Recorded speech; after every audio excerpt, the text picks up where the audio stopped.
آپ کو معلوم ہے کہ سعودیہ میں اہل حدیث مکتبہ فکر کا ہولڈ ہے، اور یہ فقہ نعت خوانی اور عظمت رسول کا قائل نہیں ہے۔ اس فقہ کے عالم آپ کی اتنی تیزی سے بڑھتی ہوئی شہرت کے بہت خائف تھے۔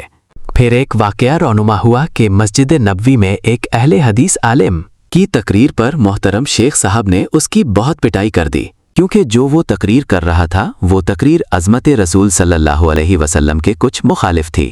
اس واقعے کے بعد محترم شیخ صاحب اور وہاں کے علماء کا سخت اختلاف رہنے لگا۔ پھر وہاں کے سارے عالموں نے مل کر حکومت وقت سے آپ کے خلاف یہ شکایت کی کہ شیخ صاحب حکومت سعودیہ کے خلاف بغاوت کر رہے ہیں اور عوام کو بغاوت پر اکسا رہے ہیں۔ پھر 1985 میں سعودی حکومت نے آپ کو گرفتار کر لیا۔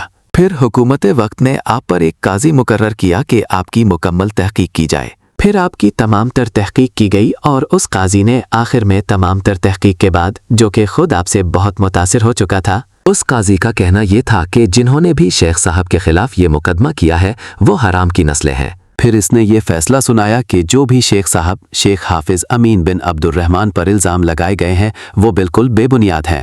آپ پر جو الزام لگائے گئے ہیں وہ مسلکی عداوت کی بنا پر لگائے گئے ہیں۔ آپ بالکل معصوم ہیں، لیکن چونکہ محترم شیخ صاحب کے پاس بے انتہا لوگ آتے ہیں اور آپ میلاد شریف اور نعت خوانی کھلم کھلا کرتے ہیں اور لوگوں کے دلوں میں عظمت رسول ڈالتے ہیں، جو کہ وہاں کے مسلک کے بالکل خلاف ہے، لہٰذا حکومت سعودیہ کی طرف سے آپ کو 1986 میں جلا وطن کر دیا گیا۔ پھر محترم شیخ صاحب پاکستان کے شہر کراچی کے ایک ایریے ڈسلوا ٹاؤن میں رہائش پذیر ہو گئے۔ شیخ صاحب نے تقریباً 9 سال گزارے اور یہاں ہزاروں اور لاکھوں لوگوں کو خدا اور رسول صلی اللہ علیہ وسلم کی محبت میں لگایا۔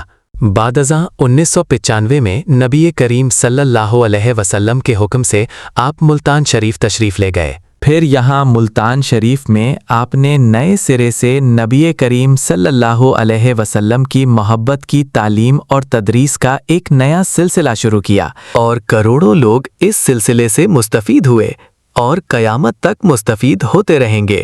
اس معلومات دینے میں اگر ہم سے کوئی غلطی یا کوتاہی ہو گئی ہو تو ہم بہت معذرت خواہ ہیں۔ اب اپنے بھائی عبداللہ کو اجازت دیجیے اور ہر قسم کی معلومات کے لیے خود ملتان شریف فون کیجیے۔ تمام بھائیوں سے مؤدبانہ گزارش ہے کہ اگر یہ ویڈیو آپ کو پسند آئی ہو تو اس کو سبسکرائب اور شیئر کرنا نہ بھولیں تاکہ اور مسلمانوں کو بھی فائدہ پہنچے۔